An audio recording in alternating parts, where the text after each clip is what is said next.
Okay, I'm just going to very briefly zoom through these questions, which are questions that were asked to some of the senior scholars, and they responded to things people do.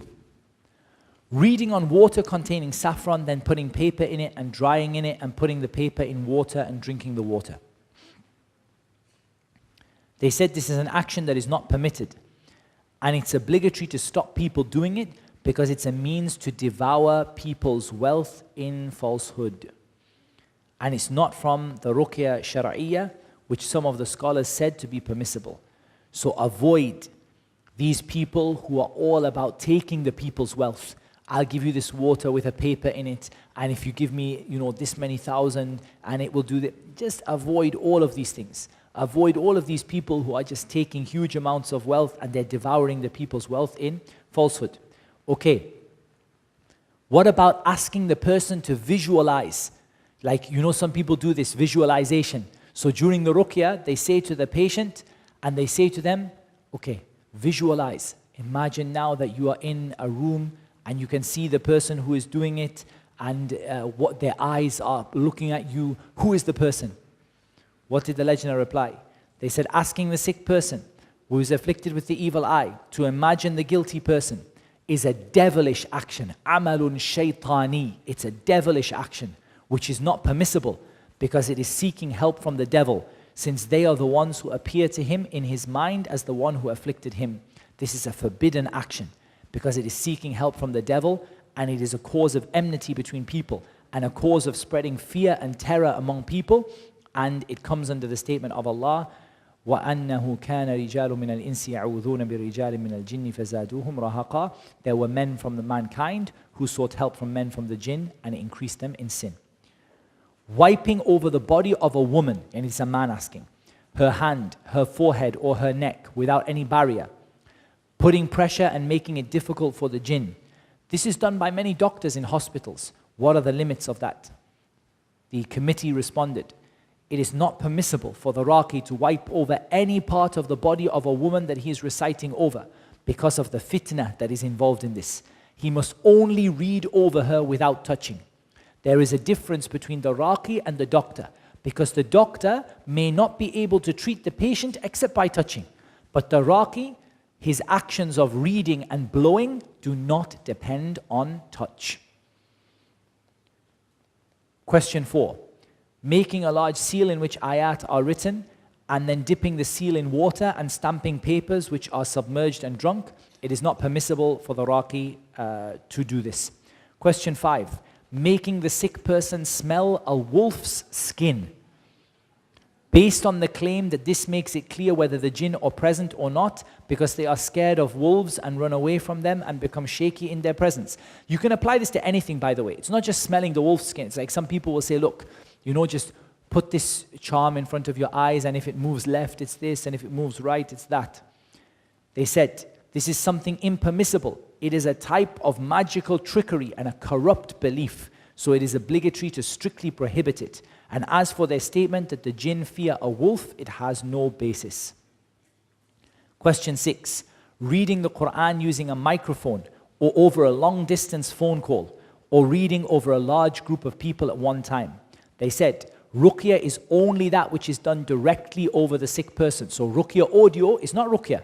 It's beneficial, but it's not ruqya. And it should not be done by means of a microphone, nor by means of a telephone, because this opposes what the Messenger of Allah ﷺ and his companions did, and it opposes following them in good in matters of ruqya. And the Prophet ﷺ said, "Man ahdatha fi amrina hadha ma laysa minhu fahuwa rad." Whoever introduces something into this religion of ours, it will be rejected. Now, I want to make one small point on this, which is reading over a group. In general, you should not read over a group. However, there are some cases when it is recommended. For example, if you have a family who are afflicted and you cannot read individually, you can't manage it, then you can read over as a group. The issue here is people reading over as a group, usually for more money. Like, just bring everybody together and we'll read over everyone, and then, we'll get more money and we can go. It's more about you should read over people individually unless you don't have a choice. Sometimes you don't have a choice. You know, for example, if two people in the room both become afflicted right now, I can't split myself in half and read over one on one side and one on the other. And we have to just put them together. But that's not the same as the one who says, come to my hall. All of you come here, we'll do a group ruqya session. And I'll just read over the microphone and all of you can get a treatment and then we can take a certain amount of money from everyone. This is something which is not allowed. Question 7. Seeking help from the jinn to know who was the one guilty of magic, or believing the jinn when they say that magic or evil eye has been done by so and so. It is not permissible to seek help from the jinn in knowing this type of affliction or treatment required, because seeking help from the jinn is shirk. It's making a partner with Allah. And then they mentioned the ayat. The meaning, some of them seeking help from others, is that the men would glorify the jinn and submit to them, and the jinn would serve them in what they wanted and bring them what they requested. From this is the jinn informing them about the type of the sickness and its cause, from that which the jinn can see but not men, and they may well lie, for they are not to be believed, and it is not permissible to believe them. Question 8. Playing a recording of ayat for a number of hours over the sick person and selecting certain ayat specific to magic and the evil eye and the jinn. Playing a recording of ayat in the Quran and supplications does not replace ruqya, since ruqya is an action which requires belief and intention and directly blowing over the sick person, and a playback device does not do any of those things. That doesn't mean you can't listen to ruqya audio, but it means that ruqya audio is not a replacement for ruqya. You can listen to it, but it's not a replacement for ruqya. Okay, writing papers containing the Quran and attaching them to some part of the body, or rolling them around the finger, or tying them up in leather and putting them on the mattress, or tying amulets from the Quran and adhkar and supplications. This is not something permissible, because it falls under the forbidden practice of hanging amulets, and the Prophet ﷺ said, مَنْ تَعَلَّقَ تَمِيمَةً فَلَا أَتَمَّ اللَّهُ لَهُ. Whoever hangs an amulet, may Allah not complete his goal for him. And he said, إِنَّ الرُّقَى وَالتَّمَائِمْ وَالتِّوَلَةَ شِرْكٍ. Indeed, incantations and amulets and magic are all making a partner with Allah. Some supplications which are not reported in the hadith, such as this, a dry stone and a burning star, repel the evil eye of a jealous person against him and against the most beloved of people to him. It's a really nasty dua. Ouch. May the evil eye go back against you and against your whole family. Ouch, that's painful. Answer number 10. This supplication has no basis to it, and it contains a transgression against someone who's not guilty, and it's not permissible to use it. You know, some people have weird things they say, like this hajarun yabis wa shihabun qabis raddat ala hasid alay, raddat aynul hasid alay wa ala ahabban nasi ilay. And a dry stone and a burning star repel the evil eye against the person who, first of all, you're making a statement that may the star make the evil eye go against the person. It's a very, very, very strange thing. And this fatwa was given by Sheikh Abdul Aziz. All of these came from Sheikh Abdul Aziz bin Baz and Sheikh Abdul Aziz al-Sheikh, Sheikh Bakr Abu Zayd and Sheikh Salih al-Fawzan. They are the four who signed their names to these fatwa. May Allah Azza wa Jal preserve those who are alive among them, and may Allah Azza wa Jal forgive those who passed away. Now, طيب. In the last half an hour of this morning session, don't worry, we'll get through the material. We're just rearranging it a bit. I want to go through someone asked, which ayat should I read? I want to go through the ayat in certain orders. So I'm going to tell you the order first. The first ayat that you should give the most priority to. So this is the number one priority. Are the ayat of ruqya from the sunnah. By the way, these will all be sent to you in your email, so you don't need to write down every ayah. But number one priority is the ayat of ruqya which are mentioned in the sunnah. Now, one of the brothers asked, and he asked a very valid question. He said, would you say to people you can only use the ayat that are mentioned in the sunnah? Like you can only read Al-Fatiha and Al-Kafirun, Ikhlas, Al-Falaq and Al-Nas, and you can only read Surah Al-Baqarah and you can't read anything else. I would say no. Would you say then you can read whatever you like whenever you like? I would also say no. So not here and not here. Instead, we're going to go down the middle and we're going to say give priority, give precedence to the ayat of ruqya from the sunnah. Give them precedence. Make them more important than the others. So if someone says, I go and what I do, I read Surah Yasin. I'm going to say, Jazakallah khairan. Surah Yasin is a beautiful surah and it's from the Quran and it's halal for you to read. But it would be better for you to give priority to the ayat which are mentioned in the sunnah, and then when you finish those ayat, you can read Surah Yasin. Is that clear for everyone what I mean about that, inshallah? That I'm saying that you make them first. You give them precedence. You don't go and just start reading any ayah from anywhere. You give precedence to the ones mentioned in the sunnah. Okay, I'm going to go through the ayat, but number 2. My second priority. Number 2 in my priority list are the ayat of ruqya which the scholars generally advise. And there are some ayat which the scholars say that you should read this ayah. This ayah, it's not mentioned maybe necessarily in the sunnah, but the scholars, generally as a whole, many of the scholars and the experts in ruqya, they say you should read this ayah. Okay. Number 3, my third priority.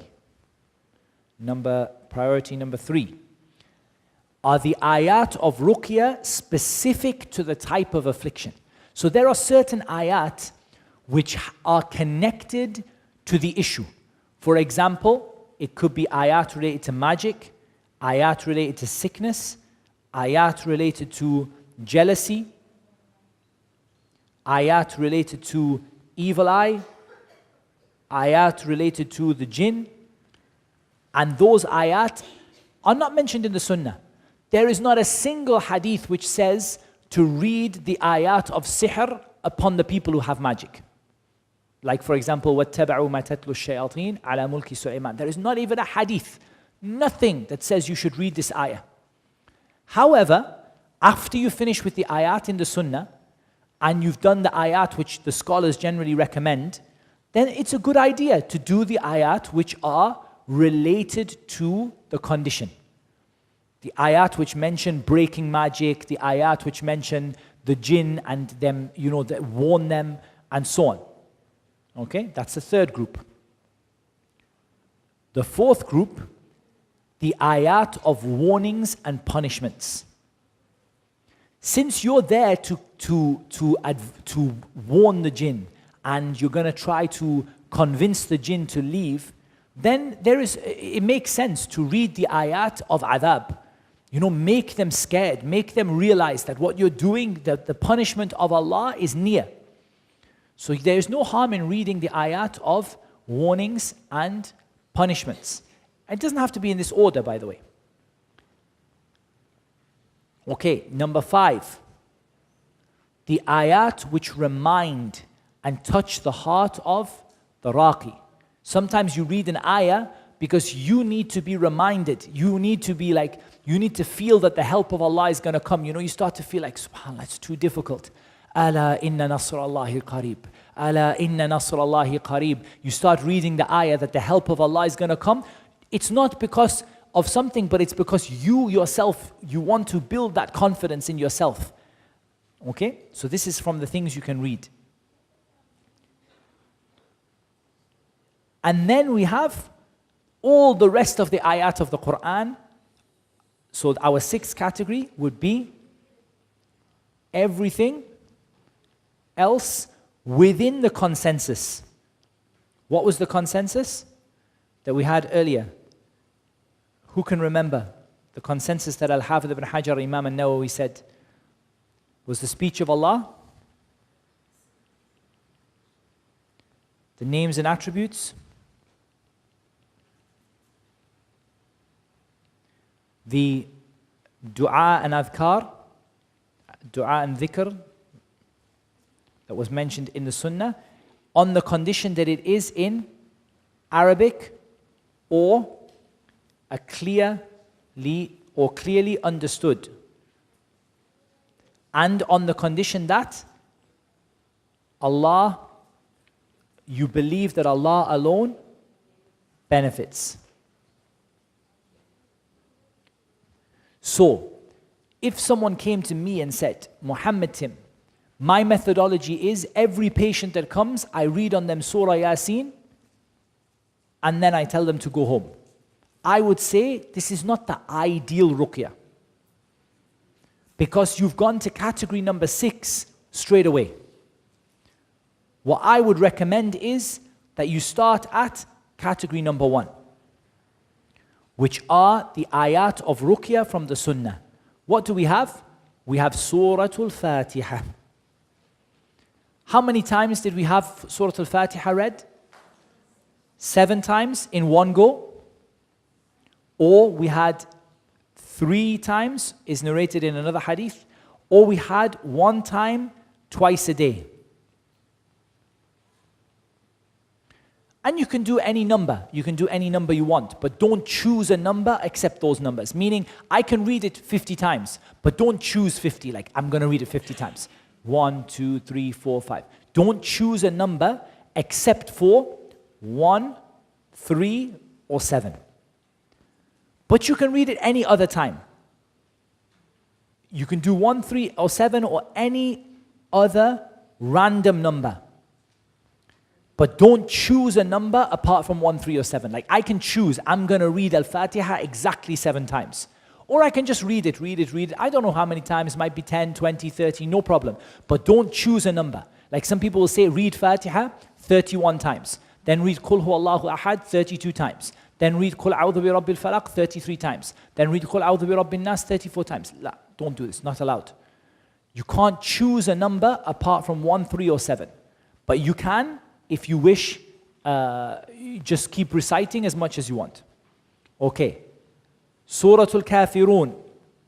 Qul ya ayyuhal kafirun. Suratul Ikhlas. Qul huwallahu ahad. Suratul Falaq. Qul a'udhu bi Rabbil Falaq. Suratul Nas. Qul a'udhu bi Rabbin Nas. Suratul Baqarah.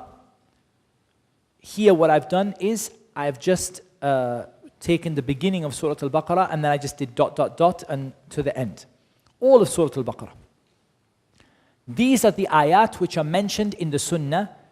To the best of my knowledge, I have not come across a hadith which mentions any other ayat apart from this.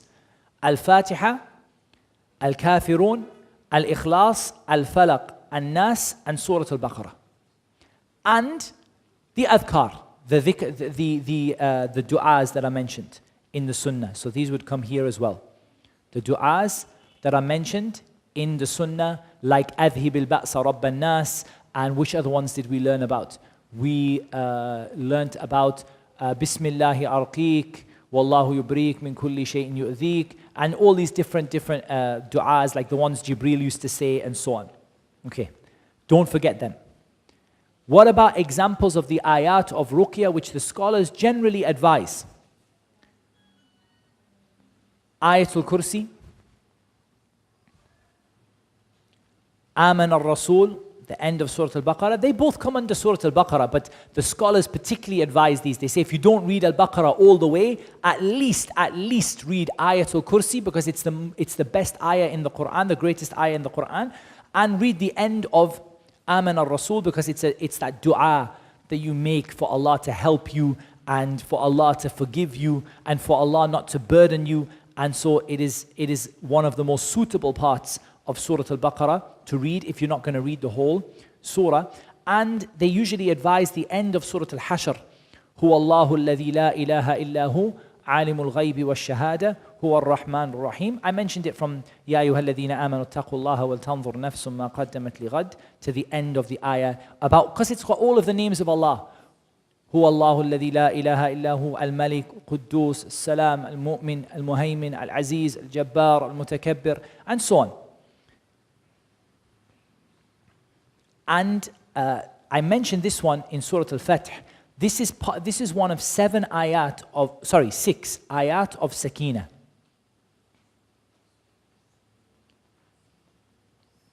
Sakina is tranquility. And there are 6 ayat that mention tranquility in the Quran. And some of the scholars recommend that if your patient is very disturbed or you feel very upset and you yourself don't feel at peace, that you can recite one of the ayat of Sakina, for example, إذ جعل الذين كفروا في قلوبهم الحمية حمية الجاهلية فأنزل الله سكينته على رسوله وعلى المؤمنين وألزمهم كلمة التقوى وكانوا أحق بها وأهلها وكان الله بكل شيء عليما.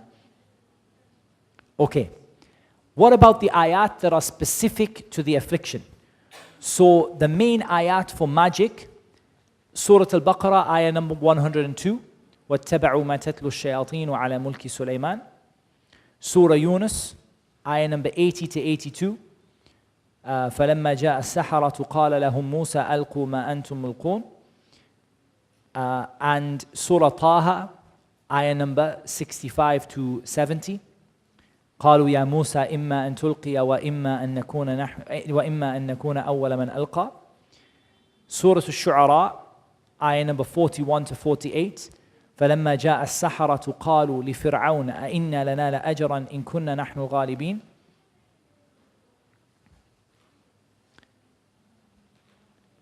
And Surah Al-Qalam, sorry, that's the end of the magic one. So that's the end of magic.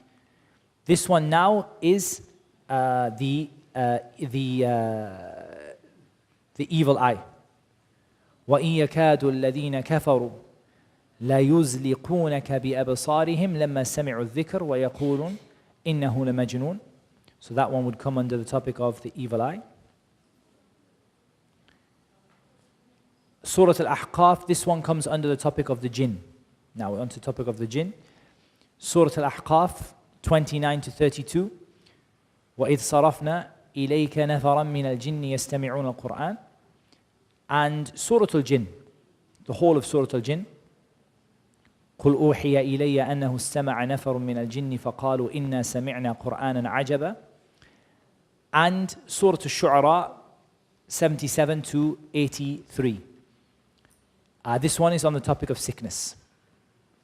This one in Surah Al-Shu'ara is on the topic of sickness.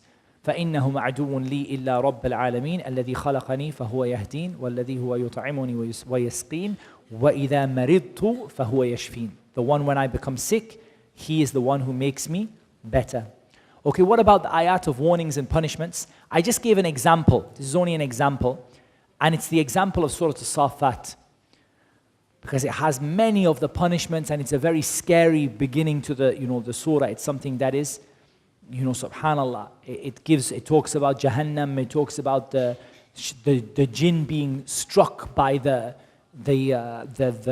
fiery comets. And it talks about the tree of Zaqum and so on. So it has sort of the ayat of punishment and it makes you scared. So that's just one example. The ayat that touch the heart of Iraqi, this is kind of personal, to be honest. It's more of a personal thing for you. But for example, sometimes I read from Surah Yunus, وَإِن يَمْسَسْكَ اللَّهُ بِضُرٍّ فَلَا كَاشِفَ لَهُ إِلَّا هُ وَإِن يُرِدْكَ بِخَيْرٍ فَلَا رَادَّ لِفَضْلِهِ يُصِيبُ بِهِ مَن يَشَاءُ مِنْ عِبَادِهِ وَهُوَ الْغَفُورُ الرَّحِيمُ. If Allah touches you with harm, nobody can remove it but Him. And if He touches you with good, nobody can repel the grace that He gives you. He touches it, or He gives it to whoever He wishes from His servants, and He is the most forgiving and most merciful. And sometimes I recite, as I said, from Surah Al-Imran 175, إِنَّمَا ذَلِكُمُ الشَّيْطَانُ يُخَوِّفُ أَوْلِيَاءَ فَلَا تَخَافُوهُمْ وَخَافُونِي إِن كُنتُم مُؤْمِنِينَ. To not be scared of the shaitan and to remind myself to be scared of Allah Azza wa Jal. Whatever else you read, it has to be from the speech of Allah, or the names and attributes, or the dua and dhikr. And it has to be in Arabic or a clearly understood language with the belief that Allah alone benefits. That's it. That's it. That's all you need to do. Okay. There is one more thing which I wanted to go through with you in this morning session in the next 15 minutes, insha'Allah ta'ala. And that is, I wanted to go through with you an example of what I use in my 7-day program. Now, my 7-day program is on my website. My website, I will write it down. It's not a very good website, but it does the job. Okay, so the website that I have, and you can get a lot of articles on there, there's a lot of answers to questions and Ruqya stuff, is very simple. It is muhammadtim.com. Okay. On there is an article called the 7-Day Detox. I just called it the 7-Day Detox because I like the name. But this originally was given to me by Sheikh Adil Al-Muqbil, and he calls it Al-Ashfiyah, the cures. The cures. Because what the Sheikh did is he took all of the different sort of like kind of generic prophetic medicines and he made it into a 7-day program. Now the first thing I want to tell you about this program is it's not a replacement for Ruqya. Okay, it's not a replacement for Ruqya. Meaning that you can't take somebody who has a really serious affliction and just give them this and tell them it's enough. But it's useful for a number of reasons. It's easy to do. It's quick. And it helps people to get started. And it's useful as like a test, or as like just to see whether the person really needs a proper Ruqya program or not. You know, when someone comes to you and says, Wallah, my son keeps failing his exams, you know, you're not going to say, okay, bring him, you know, take away that patient that has cancer, this one is dying, this one is floating in the air, leave them all, your son failed his exams, put him right here. You want to give them something that is, you know, just give them something you can give them and say, go and do this and come back. Because wallahi, as a Raqi, one of the hardest things is managing your time. You know, subhanAllah, I sometimes have cases where I have to choose, most of the time, I have to choose between patients. I have to choose to leave a patient sick and just ignore them because I have too many to deal with. So what this does is it gives you a nice way for non-urgent cases. And believe me, this word urgent, it has a special meaning for me as a Raqi. Because the problem is everybody who has a Ruqya issue thinks it's urgent. Because a jinn inside of you, everybody thinks it's urgent. To me, having a jinn inside of you is not urgent. Urgent is usually, I would say, risk of death. So if somebody is about to die, I would usually consider that to be urgent. So risk of death, and sometimes you get someone who says, the doctor says I have 3 days left to live. You can't say to them, come back next week. This is a serious case. If they are risk of leaving Islam, either through their belief or action, either through belief or action, meaning that, for example, they are not, they're refusing to pray, they are, you know, like they are convinced that they're not a Muslim, they are saying words of disbelief, they are, you know, like something which is a risk to their Islam. And usually in urgent, I would include serious cases with children.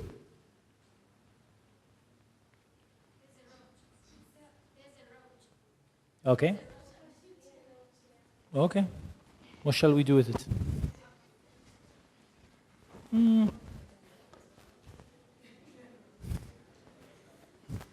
Well, if I kill it, it's gonna... Okay, it'll go. Never mind. Maybe one of the guys can sort it out, inshallah.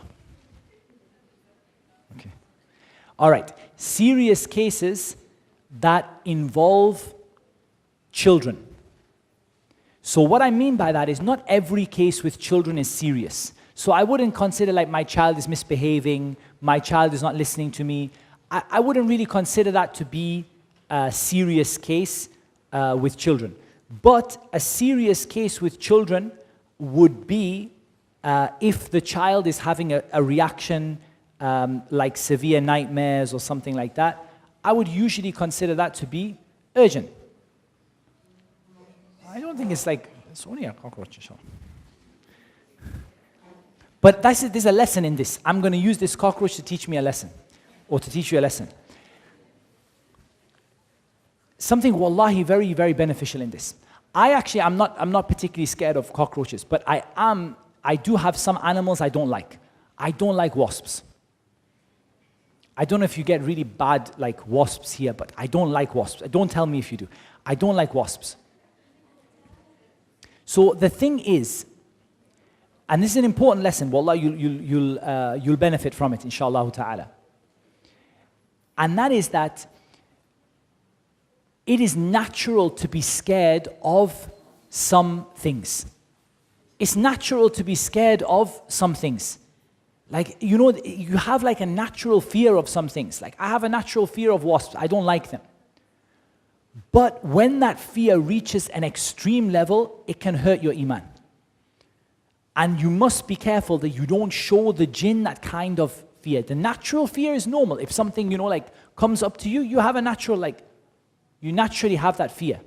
But you never let that fear reach a high level. You remember that Allah Azza wa Jal is the one that created the jinn, and that Allah subhanahu wa ta'ala is the one who can save you and protect you from them. And if you said, أعوذ بكلمات الله التامات من شر ما خلق, that they will not do anything, not be able to do anything to you. Okay. So, what did I say was urgent cases? So we can revise. What did I say are the urgent cases? Risk of death, risk of leaving Islam, and serious cases involving children. That's all I consider to be urgent. My husband is going to divorce me next week. That's not to me urgent. I get too many of them. I get just too many like that. I will definitely, no, don't get me wrong, it's serious. But there's too many cases like that. So for me, urgent is you're going to die, or you're going to leave Islam, or you have a child who is extremely sick. That's it, pretty much. Everything else I class as non-urgent. Everything else I class as non-urgent. And therefore, the non-urgent stuff, this is a good start. As is the video which I showed you, the simple guide to self-ruqya, is a good start to give them, which is the simple guide. The simple guide is like level 2. This 7-day detox is level 1, and the simple guide is level 2. Do I ever give people the simple guide directly? Yes. If I think the situation is quite serious compared to, you know, like for example, if someone comes and says, oh, I think I've got the evil eye because, you know, like I've been like noticing that my skin is just not like it used to be. This I will give them level 1. But if someone comes to me and says, I'm on the verge of divorce with my husband, I will give them level 2 directly. I will not give them level 1. I will not say, okay, maybe you need to just put some olive oil and, you know, need to drink some water. No, I will put them straight to level 2. But I still might not give them an appointment until, you know, it is an urgent case. Because to be honest, if you're dealing with serious issues, that's how it has to be. Who do I give them to? I give them to the students. So if someone comes and says, oh, my husband's going to leave me, this is happening, I will say, inshallah, we have some students, mashallah, we have all of these sisters who have attended this dawrah, and they've all learned how to do ruqya. Inshallah, you will find one of them, and they will help you, bi'idhnillahi ta'ala. For the urgent ones, I will usually deal with it myself.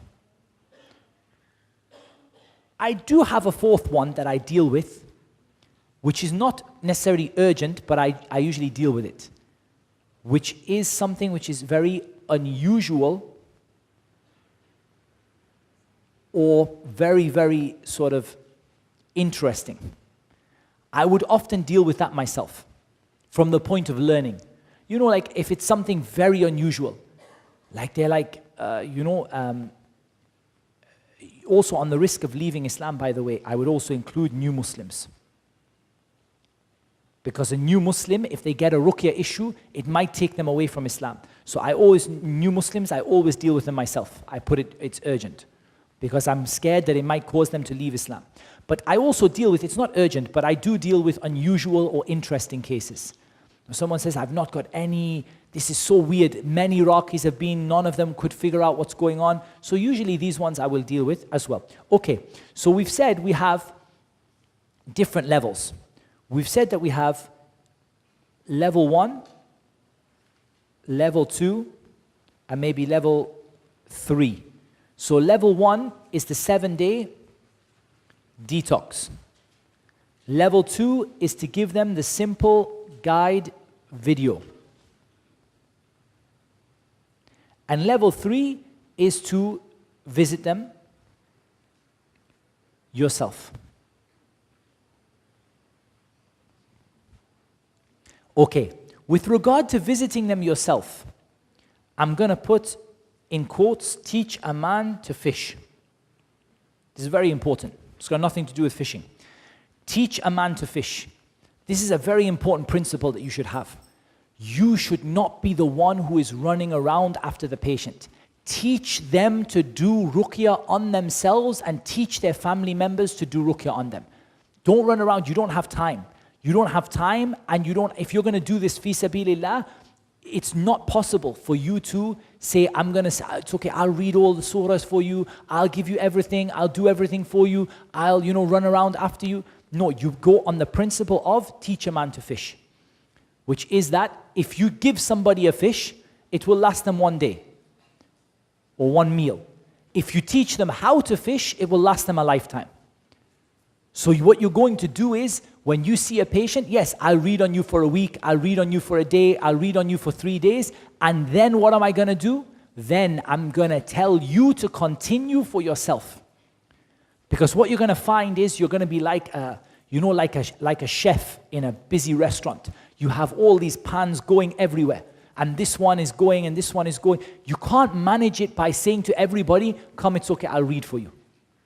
You have to manage it in different ways. Okay, you're okay, read on yourself for a week, come back. You start reading on yourself. Your brother is going to read on you. And you have to be like this. Because if you start doing this for the sake of Allah and you don't take money from people, wallahi, you're going to find yourself, the people are going to be queuing outside. And you can't manage it by just, reading on everybody.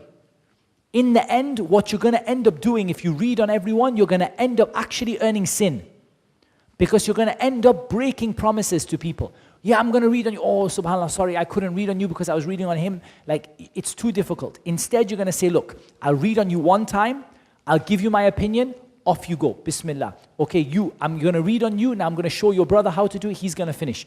What I'm going to do is I'm going to get you to do the 7-day program. Come back in a month.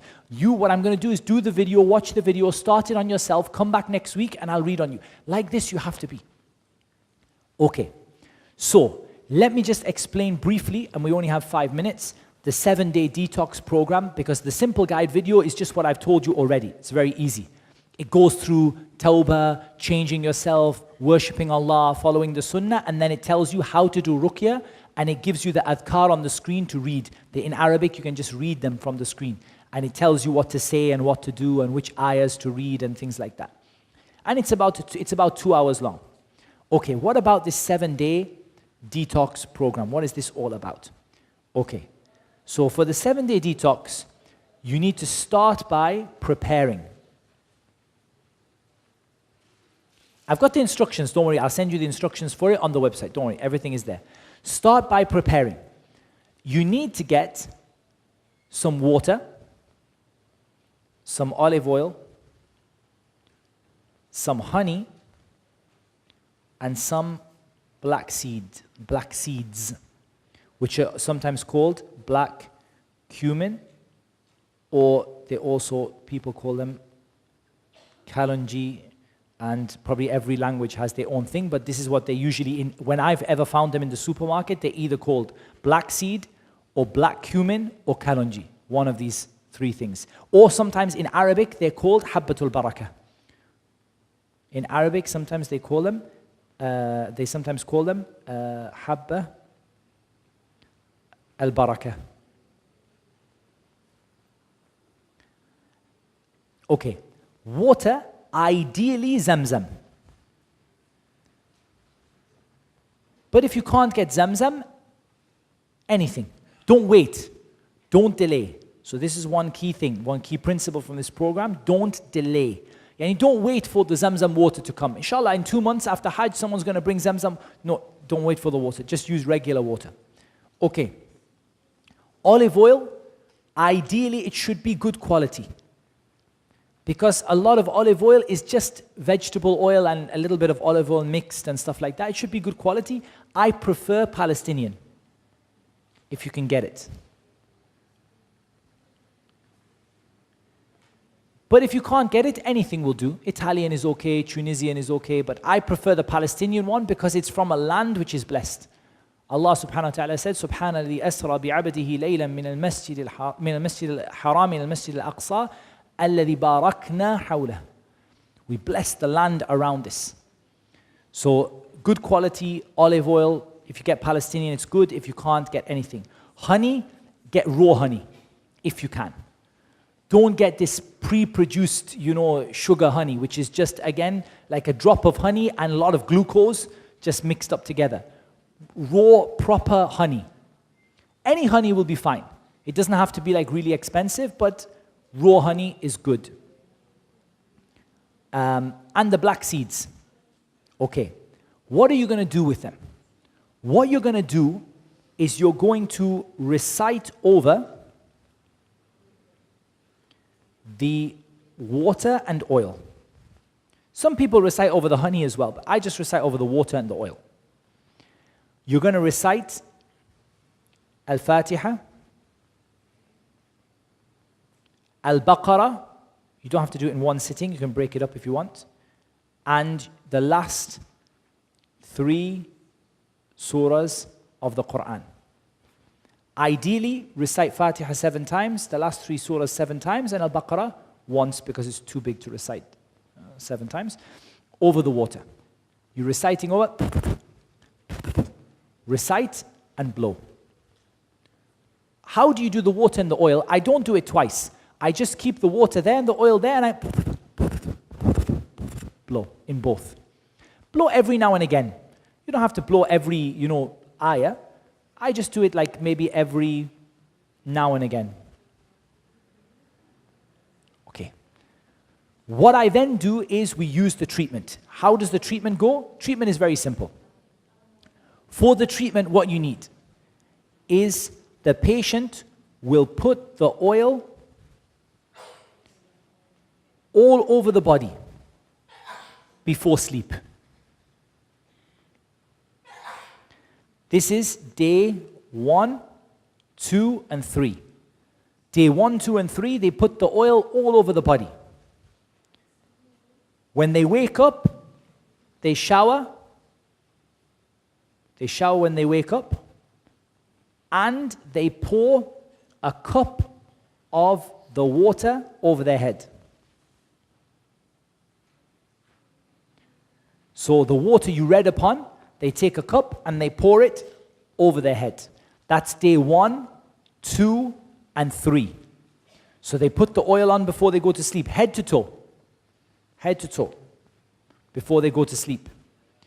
Some of the ladies ask about whether they should do this during their monthly cycle. It's better, if you can afford to leave it, it's better to leave it. If you can leave it, it's better. But some people, it might be urgent. Just let them, let them put it on and, let them, avoid where they have to avoid. But if they can avoid it, it's better.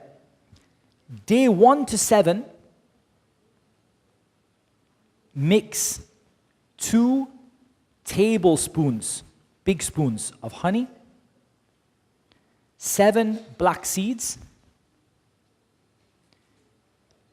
into a cup of the water, and drink 3 times a day. If you're fasting, you can drink it at iftar, before you go to bed, and suhoor. If you're not fasting, you can just drink it at, fajr, dhuhr, and Isha or something. So 2 tablespoons of honey. I know it's a lot of honey, but it's good. 7 black seeds into the cup of the water, and get them to drink 3 times a day, and that's for the whole 7 days, day 1 to 7. And that's it. That's basically it. That's a 7-day program. This is a simple program you can give to people, and if you want, what you can even do is, you can recite over the water and the oil yourself. Like, so as you are, reading on your other patients, you can be reciting over the water and the oil, and then you can just, when someone comes and asks you can just say, there you go, there's a little bottle of water, a little bottle of oil, go and take it. People ask, can you mix the water with more water? You can mix it, but it's good if you read over it. If you read over it again as much as you can. You don't need to read over it every day. Just read over it at the beginning. Give them the water and tell them do this for 7 days and come back to me. And we usually ask people to keep a diary of what is happening with them. Okay, does anyone have any questions about what we did? Not general questions. General questions we're going to do this afternoon. Does anyone have any questions about what we did just now? Like what we've covered now in the program and stuff like that? No? Okay. In that case, we're going to stop there and we'll resume at, can the guys tell me, is it 2 o'clock or 2? It's 2 o'clock. At 2 o'clock, we're going to resume bi'idhnillahil kareem. And we're going to do about magic and amulets. And then we're going to do the Q&A and the demo, Ruqya, and talk about, best practice in the Ruqya session.